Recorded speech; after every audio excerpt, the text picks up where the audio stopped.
Hey, this is TJ. Welcome, welcome, welcome. We are, of course, as the description says, today we're going to be talking about another practice technique for piano. We're going to focus again on scales. If you were with me last week, I showed you a practice technique from one of our master teachers, Anthony Bryce, and he showed us how to do scales while we added inversions to the scales. Really cool way to do that. So today we are going to be, I'm going to show you the technique that Shaun Martin showed me about 10 years ago, another one of our master teachers here. Shaun Martin, of course, is 9-time Grammy Award winning musician and artist and writer, producer, but we have been blessed to have him as one of our instructors, and he showed me this technique that I'm going to share with you today.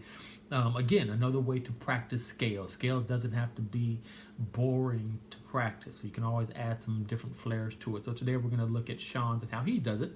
So let's switch to our piano. All right, so we're going to start again with the C major scale, assuming that you know your C scale.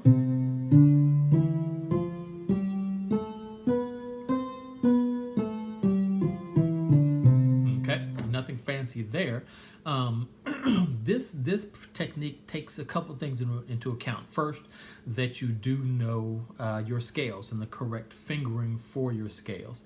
But it also takes into account, it assumes that you also know the subdivisions of beats or of rhythm.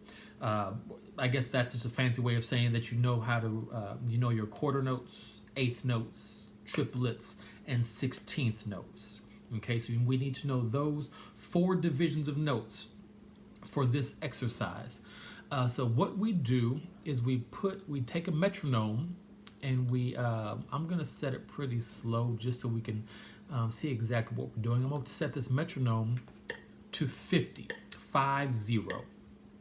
And so the concept of this is that we're going to do the C scale, 1 octave, quarter notes to this tempo. Then once you get done with that, you do 2 octaves, eighth notes. Then 3 octaves, triplets. And then 4 octaves, 16th notes. Okay, let's try that again. Pretty simple. We're doing it right now. We're doing 1 octave, quarter notes, and just hit that top note once and come back down. Pretty simple. Let's do eighth notes now. Remember, when we do that octave, the fingering changes just a little bit.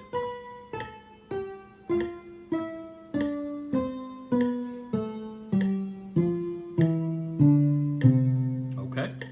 Next, the third one is triplets, 3 octaves. Let's try that.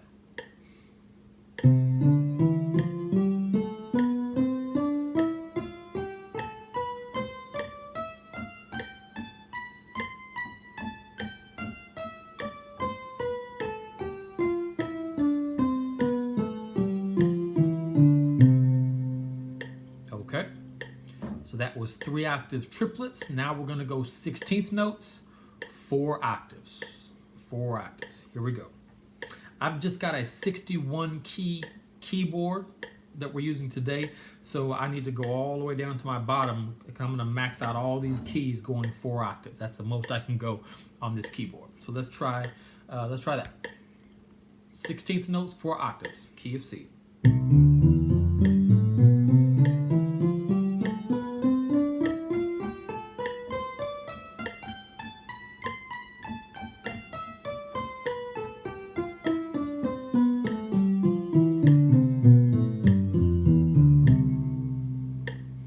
Okay, that was the entire exercise in the key of C, and that was at a BPM of 50. After you do that, you can shift up to different keys. You can go up in the circle of fifths. So after C, you can go to G. I'm just skip up to eighth notes, 2 octaves.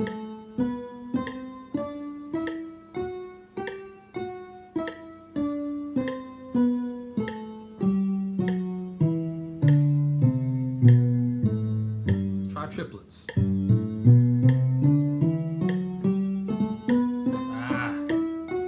Messed up my fingering.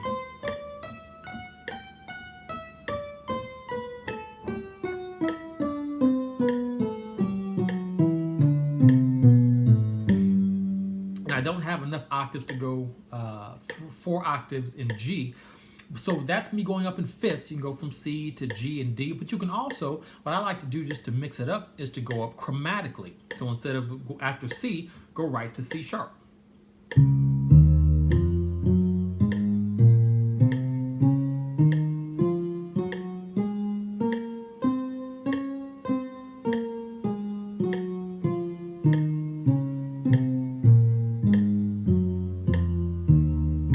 Triplets.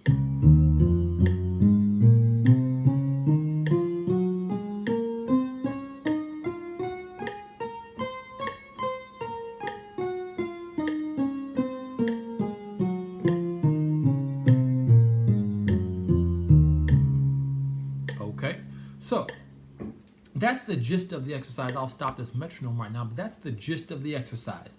You just do your C scale. Start at a slow tempo. That was 50 that I did. It seems really slow when you're doing quarter notes, but know that we're going to be ramping it up. So you do 1 octave quarter notes, 2 octave eighth notes, 3 octaves triplets, 4 octave 16th notes, and then shift that exercise to all of your different keys. Either go up chromatically or go up in by the circle of fifths. Okay, so that was Shaun Martin's practice technique that he gave me about 10 years ago. Been doing it off and on ever since. Don't forget to check out Anthony Bryce's technique last week, where we added chord inversions to our scale exercise. Pretty cool.